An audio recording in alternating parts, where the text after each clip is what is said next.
എല്ലാവർക്കും take it ഈസിയുടെ പുതിയൊരു വീഡിയോയിലേക്ക് സ്വാഗതം. ഇന്ന് നമ്മളിവിടെ ഉണ്ടാക്കുന്നത് ഒരു മാംഗോ സ്മൂത്തി ജ്യൂസാണ്. അപ്പോൾ അത് എങ്ങനെയൊക്കെ നമുക്ക് ഉണ്ടാക്കാമെന്ന് നോക്കാം. ഒന്ന് കണ്ടു നോക്കിയും എന്നിട്ട് ഒന്ന് ട്രൈ ചെയ്ത് നോക്കുകയും ചെയ്യും.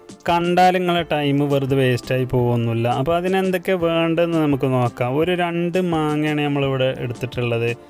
2 മാങ്ങ ചെറുതായി കട്ട് ചെയ്ത് പീസാക്കിയ അതാണ് എടുത്തിട്ടുള്ളത്. അതുപോലെ തന്നെ തേൻ ഒരു 6 ടീസ്പൂണ് തേൻ, പിന്നെ അതേമാതിരി തന്നെ എന്തെടുത്തിട്ടുണ്ട് പാലാണ്. നമ്മളൊരു 1/2 ലിറ്റർ പാല്, അതുപോലെ കട്ടത്തൈര്, യോഗോട്ട് അല്ലെങ്കിൽ നമ്മൾ സബാദി എന്നൊക്കെ പറയില്ലേ.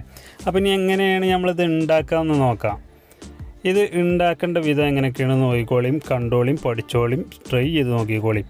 അപ്പോൾ അതിക്ക് നമ്മൾ എന്തിട്ടു, ഈ 2 മാങ്ങ കട്ട് ചെയ്ത് വെച്ചത് ഈ ജാറിലേക്ക് ഇട്ടു. അതുപോലെ നമ്മൾ എന്ത് ചെയ്തു, അതുപോലെ തന്നെ നമ്മൾ ഉള്ള കുറച്ച് പാല്, ആ 1/2 ലിറ്ററിന് ഒരു പകുതിയിൽ കൂടുതലായിട്ടുള്ള പാലെടുത്ത് അതും അതിക്കൊഴിച്ചു. പിന്നെ അതേമാതിരി കട്ടത്തൈര് അല്ലെങ്കിൽ സബാദി എന്നൊക്കെ പറയില്ല നമ്മൾ, യോഗോട്ട്. അതില്ലെങ്കിൽ ഇനി തൈരായാലും മതി, സാധാ തൈരായിട്ടും അങ്ങനെ ചെയ്യാം. പക്ഷേ അത് വലിയ പുളി പാടില്ല എന്നുള്ളതാണ്. തേൻ നേരത്തെ എടുത്ത് വെച്ചാൽ ആ തേൻ ഒഴിച്ചു.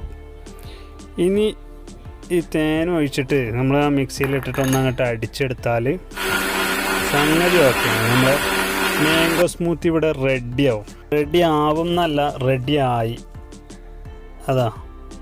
റെഡിയാണ്.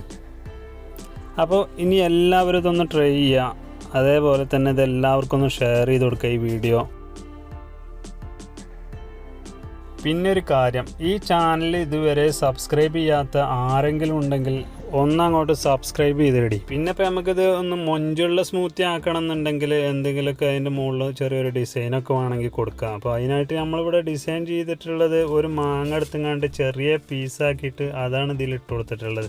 അപ്പോൾ അതുപോലെ നിങ്ങൾക്കും അങ്ങനെ എന്തെങ്കിലുമൊക്കെ ഒരു ഡിസൈനിന് വേണ്ടിയിട്ട് ഉപയോഗിക്കാവുന്നതാണ്. അല്ലെങ്കിൽ ജെല്ല് കിട്ടും, നമുക്ക് ബേക്കറി ഷോപ്പുകളിലൊക്കെ ജെല്ല് ഒഴിച്ച് തരാറില്ല, അതുപോലെ അങ്ങനെ ചെയ്യാവുന്നതാണ്. പിന്നെ പറയാനുള്ള എന്താണെന്ന് വെച്ചാൽ, തേനില്ലാത്തോലും ഇനി തേനും തിരഞ്ഞുകൊണ്ട് നടക്കേണ്ട ആവശ്യമൊന്നുമില്ല. നമുക്ക് തേനിന് പകരം പഞ്ചാര ഉപയോഗിച്ചാലും മതി. നല്ലൊരു ഹെൽത്തി ഡ്രിങ്ക് ആയിക്കോട്ടെ എന്ന് വിചാരിച്ചിട്ടാണ് നമ്മൾ ഇതിൽ തേൻ ഒഴിച്ചത്. അപ്പോൾ പഞ്ചസാര ആയാലും മതി കേട്ടോ.